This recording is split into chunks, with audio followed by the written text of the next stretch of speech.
তো hello guys, সবাই কেমন আছেন? আশা করি ভালোই আছেন। তো গাইস, দেখতেই পাচ্ছ চান করতে যাওয়ার জন্য আমি রেডি একদম, কিন্তু ঘুম পাচ্ছিল তাই আমি শুয়ে পড়লাম, কিন্তু আবার ঘুম থেকে উঠে পড়লাম। তারপরে উঠে আমি আবার চান করতে যাচ্ছিলাম নাচতে নাচতে, যাতে যাতে মনে পড়লো ক্যামেরাটা আমি বন্ধই করি না এখনো পর্যন্ত, তাই ক্যামেরা বন্ধ করে চলে আসলাম। मतलब वो अलग ही लेवल का बंदा था। চান করতে যাই দেখি জল অনেক গরম, তার জন্য চান না করে মুখে চোখে জল মারে চলে আসলাম।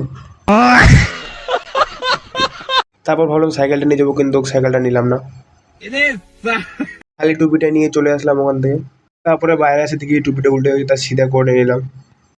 তারপর হাঁটতে হাঁটতে বাজারের দিক চলে আসলাম। তো বাজারে আসার সাথে দেখতেছি একটা ঝাল পেঁয়াজ, লঙ্কা, পুরি, মিষ্টি, রসগোল্লা সব বেচতেছে। তারপরে সামনেই একটা ন্যাংরা লোক ন্যাংরা আম কিনতেছে। তারপর আমি পার্কে চলে আসলাম। পার্কে আসে শুনতেছি বিরাট কোহলি আর MS ধোনির ম্যাচ চলতেছে। তারপরে আমি ভাবলাম আমি একটু ম্যাচ দেখে আসি। আস্তে না আস্তে দেখতেছি ম্যাচ শুরু হয়ে গেছে। এই বল করলো MS ধোনি, এই স্টাম্প ভাঙে গেছে। ম্যাচ দেখার পর বসে বসে ভাবছিলাম কেন না আজকে খারাপ হয়ে ভাবি। मतलब वो अलग ही लेवल का बंदा था। পার্কের থেকে বাইরে এসে দেখি লম্বা লম্বা ক্ষীরা, আলু, টমেটো, ভুট্টা পোড়া, আইসক্রিম। তারপর দেখে ডেকে বাড়ি চলে আসলাম।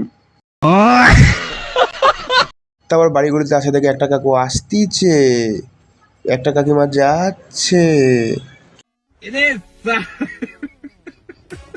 তারপর গাছে আমি রুমে পৌঁছে গেছি। তো গাইস, আজকের ব্লগটা এখান থেকে খতম, তার জন্য আমি আবার ঘুমায় পড়লাম। Bye bye, tata, good night.